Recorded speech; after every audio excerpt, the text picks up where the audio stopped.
नमस्कार साथियों, आज हम फिर से हाजिर हैं एक और नए कोर्स लेकर। आज का कोर्स होगा फिज़िक्स के ऊपर। तो एक कंप्लीट कोर्स होने वाला है फाउंडेशन बैच के लिए, जो कुछ भी नहीं जानते फिज़िक्स के लिए उनके लिए होगा। तो ये कुछ latest pattern CET common eligibility test 2022 को लक्ष्य रखकर हो रहा है। कुछ एसएससी, बैंक, रेलवे, एनडीए और यूपीएससी को टारगेट किया जा रहा है। तो कोर्स से आने से पहले चलिए एक बार कंटेंट को देख लेते हैं, क्या क्या है कंटेंट में आज खास। फिजिकल क्वांटिटी, यूनिट क्या होता है, कितने प्रकार का होता है, PS system, CGS system, MKS system, unit quantity, important practical units, important SI units, long distance में कैसे मापा जाता है, इंस्ट्रूमेंट और उसका यूजेस। चलिए शुरू करते हैं हमारी। तो कंटेंट से आने से पहले मैं आपको कुछ बातें बताना चाहूँगा जो बहुत ज़रूरी है आपके लिए। तो पहले बात, मान लीजिए मैंने बोला कि आई एम फैट। मान लीजिए मैंने बोला आई एम फैट। फिर मैंने बोला आई एम टॉल। फिर मैंने बोला आई एम ओल्ड। अच्छा, मेरे सामने अभी दो बच्चे बैठे हुए थे। कुछ एक साइंस का बच्चा था, एक आर्ट्स का बच्चा था। तो साइंस का बच्चा तुरंत मेरे से आर्ग्यूमेंट कर रहा है कि सर आप बोल रहे हैं आप फैट है, मैंने माना कि आप फैट है, लेकिन आप हाथी से तो ज़्यादा मोटे नहीं हैं। मैंने बोला भाई तू तो सही बात बोल रहा है, ये तो है। फिर मेरे सामने और एक आर्ट्स का बच्चा बैठा हुआ था। वो तो बोल रहा है नहीं सर तो मोटे हैं सर। फिर वो बोल रहा है सर आप टॉल है, लेकिन आप ऊँट से तो ज़्यादा टॉल नहीं। मैंने भाई तू ये भी ठीक है। आप ओल्ड है, लेकिन मेरे नाना जी से तो ओल्ड नहीं। मैंने बोला भाई वो भी ठीक है। तो मैंने पूछा उसे तो क्या बोलना क्या चाहता है।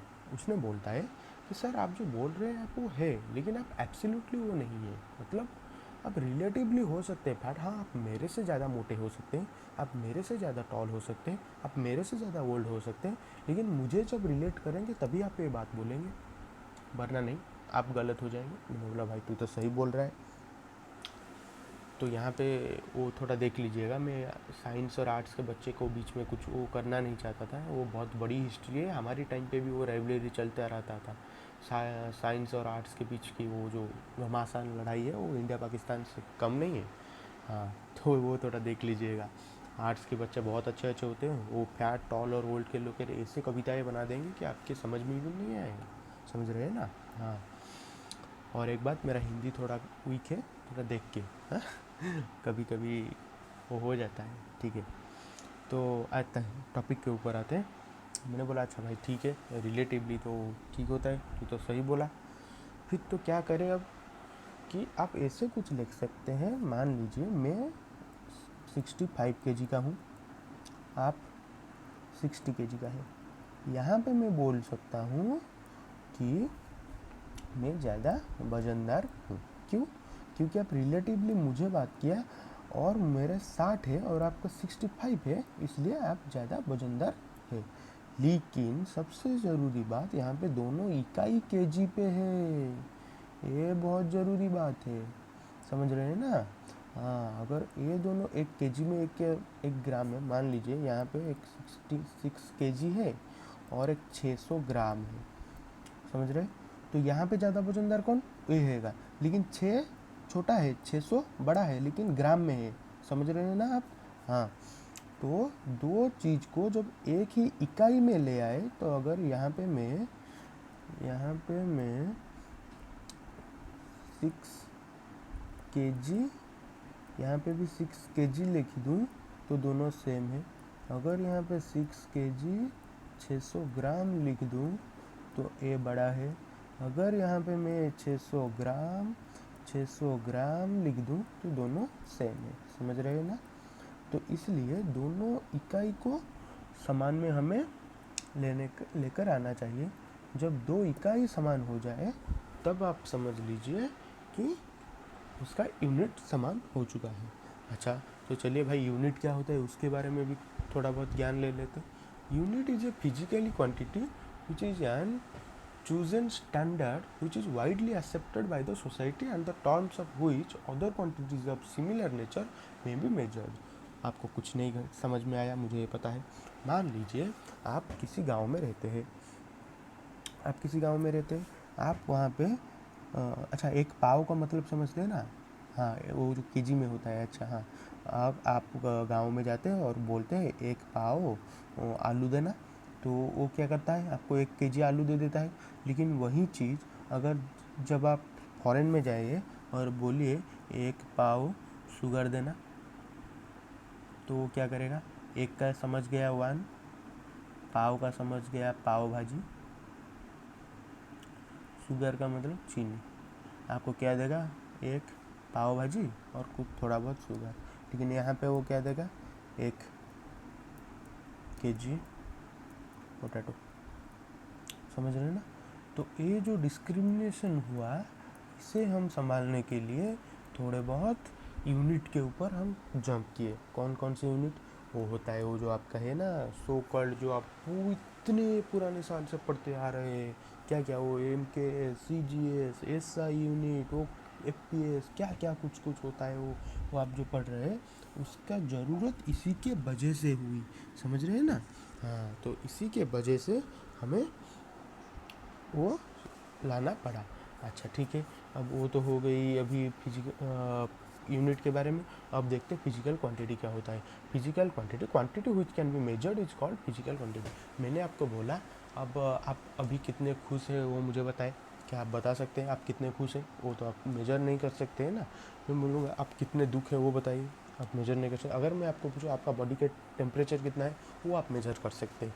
आप तुरंत एक वो लगाएंगे थर्मोमीटर और बोलेंगे सर मैं तो 37 डिग्री सेल्सियस हूँ, जो कि नॉर्मल होता है।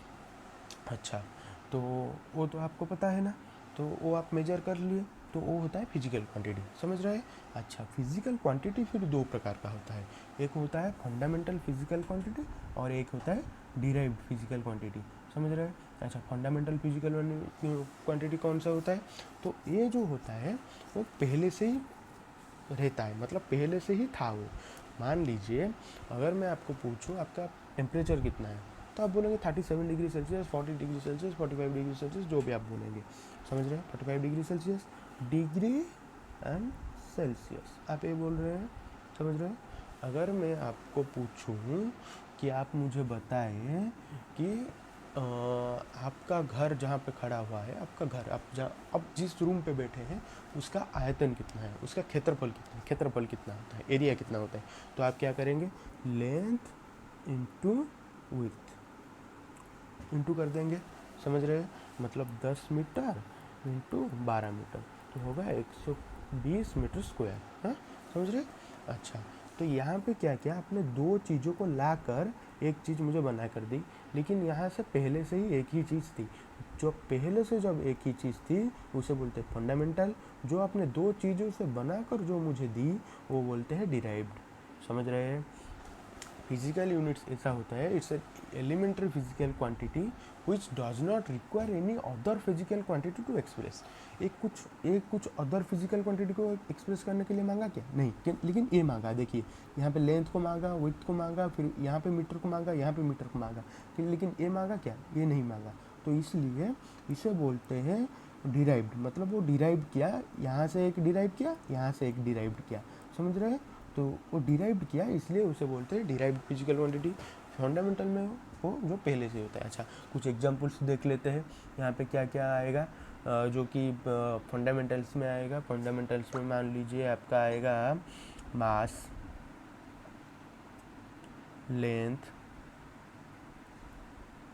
समझ रहे? मास, लेंथ, टाइम, टेम्परेचर, ये सब याद रखेंगे, यहीं से क्वेश्चन आता है। डिराइव्ड में क्या क्या आएगा? डिराइव्ड में आएगा आपका वेलोसिटी। समझ, पढ़ेंगे सब कुछ पढ़ेंगे। वेलोसिटी क्या होता है, केजी पर मीटर क्यूब क्या होता है सब कुछ पढ़ेंगे। अच्छा, और क्या होता है? डेंसिटी आपका होता है, डेंसिटी। समझ रहे? ये सब होता है। अच्छा, फिर क्या होता है? अब डिराइव्ड समझ गए, जो कि 2 चीज़ों से मिला कर एक आता है फंडामेंटल, जो पहले से ही होता है, उसको किसी को ज़रूरत नहीं है, वो होता है। समझ गए?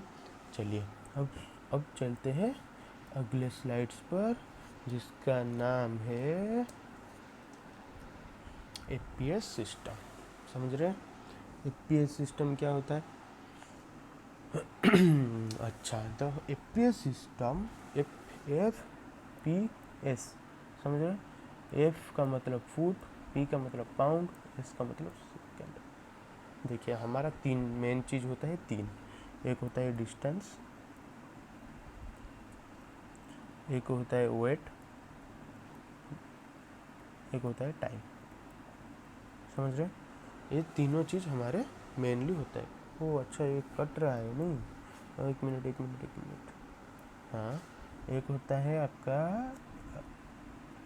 कहाँ गया, अरे बाबा, हाँ, एक होता है आपका डिस्टेंस, डिस्टेंस, एक होता है आपका टाइम, एक होता है आपका वेट, समझ रहे? अच्छा, हमेशा मान लीजिए डिस्टेंस को यहाँ पे मापा जाएगा फुट में, टाइम को मापा जाएगा सेकंड में, वेट को मापा जाएगा पाउंड में। ये होता है एपीएस सिस्टम, समझ रहे हैं?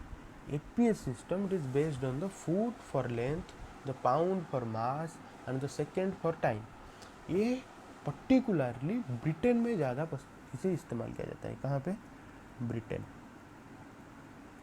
ब्रिटेन में इसका ज़्यादा इस्तेमाल होता है। आप वो देखते हैं ना WWE, जहाँ पे वो बोलता है लेट्स वेलकम अंडरटेकर 35 पाउंड, वो पाउंड में मापता है। वहाँ पे वेट को पाउंड में मापा जाता है, लेकिन इंडिया में हम केजी में मापते हैं, समझ रहे हैं? हाँ, तो वो होता है सिस्टम। हाँ, तो मैं थोड़ा आपको मतलब देसी भाषा में समझाने का कोशिश कर रहा हूँ, आप थोड़ा समझिएगा। हाँ, अच्छा ठीक है। अब आते हैं सीजीएस सिस्टम। वो यहाँ पे भी सेम, हमारा तीन मेन चीज़ें क्या क्या है? एक होता है वेट, एक होता है डिस्टेंस, एक होता है टाइम, समझ रहे हैं? Wait, see in the CGS system the base units are centimetre, gram and centimetre. देख, ये होता है सेंटीमीटर, ये होता है ग्राम, ये होता है सेकंड, समझ रहे हैं? यहाँ पे वेट को मापा जाता है ग्राम में, यहाँ पे डिस्टेंस को मापा जाता है सेंटीमीटर में, टाइम को मापा जाता है सेकंड में, समझ रहे हैं आप? तो ये होता है तीन चीज़ सीजीएस में। ये सीजीएस मेथड हमेशा आपको याद रखना है, ये जर्मनी में यूज होता है। कहाँ पे? जर्मनी। आपको अगर अभी भी नोट्स के लिए कुछ प्रॉब्लम है तो आप बिल्कुल यही नोट आप हमारे टेलीग्राम चैनल से भी पा सकते हैं। आप जाइए वीडियो के लिंक में, वहाँ पे आपको टेलीग्राम चैनल मिल जाएगा, आप वहाँ से हमारा टेलीग्राम चैनल में ज्वाइन कीजिए, ये आपको मिल जाएगा। और बाकी जो मैं लिख रहा हूँ उसका भी एक पीडीएफ मिल जाएगा। अगर आपको पीडीएफ से नहीं पढ़ना अच्छा लगता है तो आप खुद का नोट बनाइए। और एक चीज़ याद रखिए, अगर आपको सिलेक्शन लेना है, जल्दी लेना है, तो आप खुद का नोट रखिए। आप खुद का नोट से ज़्यादा बेहतरीन और कुछ नहीं हो सकता है। मैं आपको लिख के दे सकता हूँ, समझ रहे हैं? मैं एक्सपीरियंस बोल रहा हूँ, ना कि तोपेबाजी कर रहा हूँ, समझ रहे हैं आप? हाँ, तो खुद का नोट हमेशा प्रिपेयर कीजिए। मैंने बहुत बड़े बड़े एग्जाम्स में देखा है, मैं खुद भी 2-4 इंस्टीट्यूट में पढ़ा रहा हूँ, वहाँ पे भी मैंने देखा है वो बोलते हैं कि हम आपको नोट्स देते हैं, लेकिन वो नोट्स कभी नहीं होता है। वो सिर्फ टेबल के लेंथ बढ़ाने के लिए काम आता है, लेकिन और कुछ नहीं। आप उसको नहीं पढ़ सकते, समझ रहे हैं? तो चलिए, सीजीएस हो गया आपका। सीजीएस कहाँ पे इस्तेमाल होता है? जर्मनी में। हाँ, चलिए नेक्स्ट स्लाइड पे जाते हैं। MKS, in the MKS system the base units are metre, kilogram and second which represent the base dimension of length, mass and time. मैंने क्या बोला था? एक होता है डिस्टेंस, एक होता है वेट, एक होता है टाइम। यहाँ पे मास जो दिया है वो थोड़ा फिजिक्स के बारे में बात किया, मैंने आपको अपने भाषा में, देसी भाषा में समझा रहा हूँ, ठीक है? ठीक है, मास जो भी है वेट भी वही है। हाँ, अच्छा, यहाँ पे MKS, M for metre, K for kg, S for second, समझे? डिस्टेंस को मीटर किया जाएगा मीटर में, वेट को केजी में, टाइम को सेकेंड में। वो होता है एमकेएस सिस्टम। सो तो एमकेएस सिस्टम थोड़ा बहुत इंडिया से मिलता जुलता है, लेकिन थोड़ा बहुत, ज़्यादा नहीं। हम किलोग्राम में मापते हैं, हम सेकंड में मापते हैं, लेकिन हम मीटर में नहीं मापते हैं, हम किलोमीटर में मापते हैं, समझ रहे हैं? हाँ, तो ये थोड़ा आपको ध्यान में रखना चाहिए। अच्छा, एमकेएस सिस्टम का इस्तेमाल कहाँ होता है? एमकेएस सिस्टम होता है हमारे ट्रम्प भैया के जगह में, यूएसए। कहाँ पे? ट्रम्प डोनाल्ड ट्रंप जी चाचा है हमारे चाचा विधायक नहीं, चाचा हमारे राष्ट्रपति है ठीक है। यूएसए में होता है एमकेएस सिस्टम, समझ रहे हैं। हाँ, तो ये हो गया एमकेएस सिस्टम के बारे में। देखिए तो चलिए अगले स्लाइड्स में चलते हैं। अच्छा, फिर क्या होता है ना, ये होता है इससे यूनिट्स एंड इट्स क्वांटिटी, समझ रहे हैं, यूनिट्स एंड इट्स क्वांटिटी। अच्छा, यहाँ पे मीटर का आता है लेंथ में, किलोग्राम मास मैंने बोला था, सेकेंड टाइम, केल्विन टेम्परेचर को मापने के लिए होता है, एम्पियर इलेक्ट्रिक करंट को मापने के लिए होता है, कैंडल ल्यूमिनियस इंटेंसिटी मतलब आपके पास सोना है, आपके पास चांदी है, उस दोनों कितना चमक रहा है उसको मापने के लिए हम कैंडल आके इस्तेमाल करते हैं। यूनिट को, उसका यूनिट सोना मान लीजिए आपका 15 कैंडल चमक रहा है और चांदी 20 कैंडल, तो इसका मतलब वो ज़्यादा चमकदार है। जैसे हम आलू को केजी में नापते हैं ना, ऐसे वो चमकदार को हम कैंडल में नापते हैं, ठीक है। और मोल अमाउंट ऑफ सब्सटेंस, उसमें कितना, मान लीजिए यहाँ पे 1 मोल मतलब किसी एक पदार्थ में कितना ज़्यादा वो प्योर है उसको मापने के लिए, वो आप देखे होंगे ना 22 कैरेट सोना, 24 कैरेट सोना, वो उसको मापने के लिए मोल का इस्तेमाल करते हैं। अच्छा, एक होता है सप्लीमेंट्री यूनिट्स, ये होता है 7, ये ज़रूर आपको याद रखना ही रखना है, ये आपके लिए डू और डाई वाला सिचुएशन है। यहाँ से एक क्वेश्चन आएगा ही आएगा, यहाँ पे एक क्वेश्चन आएगा ही आएगा, समझ रहे हो। हाँ अच्छा, सप्लीमेंट्री यूनिट्स में आपको क्या क्या आ रहा है, रेडियन, प्लेन एंगल। रेडियन जो होता है वो प्लेन एंगल में इस्तेमाल होता है, आपको तो 22/7 वाला वो पता ही होगा। स्टैडियन का आपका सॉलिड एंगल याद रखिए, उसका कोई मतलब समझने वाला बात जो है वो आपको अगर मैं समझाने बैठ गया तो कुछ 2-3 घंटा चल जाएगा, तो इसको सिर्फ आप इतना ही याद रखिए। तो चलिए अगले में क्या आता है, यहाँ पे आता है इम्पोर्टेंट प्रैक्टिकल यूनिट्स।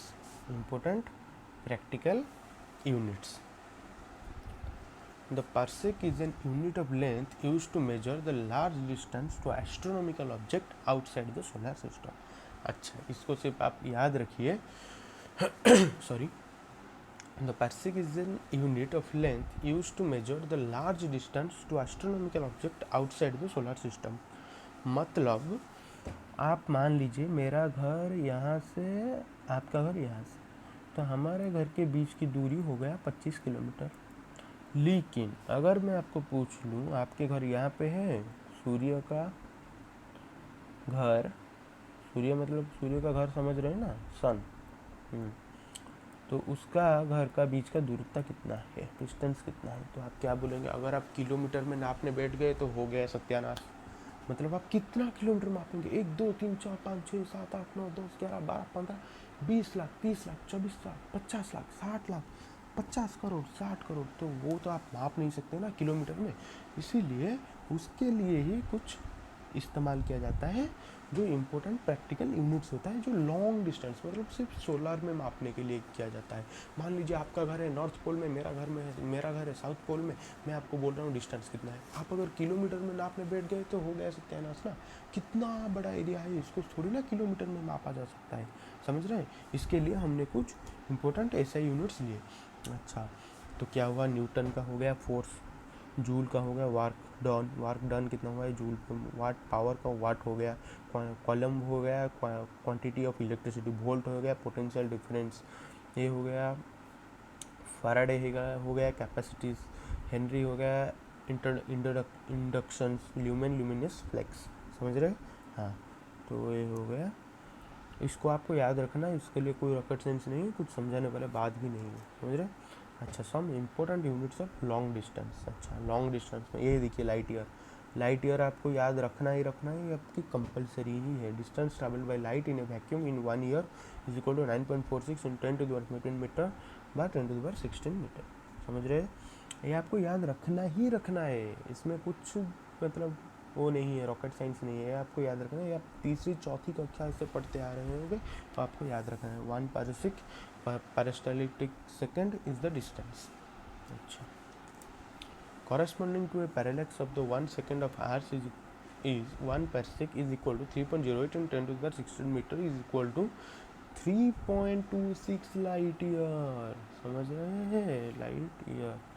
अच्छा, थोड़ा गलती हो गई हमारी टीम से। 1 parsec is equal to 3.08 into 10 to the 16 metre is equal to 3.26 light year. समझ रहे हैं, ये आपको याद ही रखना है। ये कुछ फैक्चुअल डाटा था जिसको आपको याद रखना है। अच्छा, अब आइए यहाँ पर,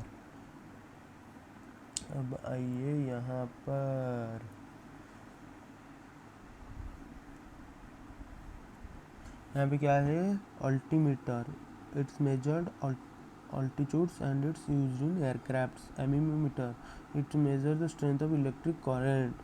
Anemometer, the measure of force and velocity of wind. ये आपको हमेशा याद रखना है। मतलब ये जो है ना, ये अनीमोमीटर में क्या करता है कि वो सिर्फ बोलता है क्या, सिर्फ स्पीड को मापेगा या फिर सिर्फ वेलोसिटी को मापेगा या फिर दोनों को मापेगा। तो आपको हमेशा याद रखना है ये दोनों को मापता है। समझ रहे हैं, हाँ, ये बहुत इंपॉर्टेंट चीज़ होता है। ये आपको पूरी की पूरी रटना है, ये पूरा का पूरा आपको रटना है। अगर यहाँ से कुछ आपको दिक्कत हो रहा है तो इसका एक पेज मैं अपने टेलीग्राम चैनल पर भी डाल दूँगा, आप वहाँ से भी इसे पढ़ सकते हैं। लेकिन आपको एक बात और, आप जो पूछ रहे थे ना बार बार कि मैं ऑफलाइन में भी जब पढ़ा था, वो बहुत से बच्चे पूछते कौन सा बुक बेस्ट होगा। देखिए, बुक्स के चक्कर में आप मत रहिए। बुक्स कोई भी अच्छा होता है, सब कुछ अच्छा होता है, कोई भी एक बेसिक्स खरीद लो, कोई ज़रूरत नहीं है, या फिर कोई भी ज़रूरत भी नहीं है। समझ रहे हैं, मैं आपको जो कंटेंट दे रहा हूँ वो पेड बैचेस में भी नहीं मिलता है। समझ रहे हैं, मैं बहुत सारे पेड बैचेस भी सब्सक्रिप्शन लेके रखा हूँ, वहाँ पे भी ऐसा कंटेंट आपको नहीं मिलेगा, इतना अच्छे से आपको समझाया नहीं जाएगा। समझ रहे, तो वो तो वहाँ पे मतलब क्या नहीं क्या तोपेबाजी करते रहते हैं। मतलब ये हो गया, वो हो गया, मेरे पास ये है, मेरे पास वो है। टीचर्स मतलब वो अपना शो ऑफ करता रहता है। तो छोड़िए, मैं वो सब बातों में नहीं जाऊँगा। मैं खुद का काम देख रहा हूँ, मैं खुद अच्छा होऊंगा तो मेरे पास भी बच्चे आएंगे, तो उसमें कोई ज़रूरत नहीं। और एक बात, मैं कभी भी फ्यूचर में पेड बैचेस नहीं लाने वाला हूँ। ये आपको समझ के चलना चाहिए कि यहाँ पे कितना का मतलब कौन सा कंटेंट मैं डिलीवर कर रहा हूँ। ना मेरे ऊपर कोई प्रेशर है, ना मेरे पे कुछ प्रेशर है। मैं खुद मेरे पर्सनल पैसा खर्च करके टाइपिस्ट को बुलाकर लिख रहा हूँ। अगर आपको कुछ सजेशन देना है आपको मुझे, तो आप मेरा कमेंट बॉक्स हमेशा आपके लिए खुला है, मैं पर्सनली आपको रिप्लाई करूँगा। हमारा ट्विटर टेलीग्राम चैनल का लिंक्स भी मिल जाएगा आपको, वहाँ पे भी आप जाकर हमें कुछ भी बोल सकते हैं। मतलब क्या कुछ आपको इम्प्रूवमेंट चाहिए या फिर क्या कुछ और चाहिए, फिजिक्स के बाद में हमें क्या शुरू करना चाहिए, वो आप हमें सजेशन दे दीजिए, हम वहाँ पे भी शुरू कर देंगे। ये आपको कंप्लीट कोर्स मिलेगा फाउंडेशन के बैच के बारे में, तो आप हमें हमसे जुड़े रहिए। और हाँ, वो कुछ होता है ना यूट्यूब का गाइडलाइन, क्या वो कुछ कितना सब्सक्राइबर कितना वॉच आवर चाहिए लाइव आने के लिए, वो आप जल्दी से जल्दी पूरा कीजिए ताकि हम लाइव आकर भी आपको पढ़ा सकें। समझ रहे, चलिए आज के लिए इतना ही। ये सब आप पढ़ के आइएगा, कल हम पूछ भी सकते हैं, ठीक है। तो चलिए आज के लिए इतना ही, फिर मुलाकात होगी कल। चलिए, नमस्ते।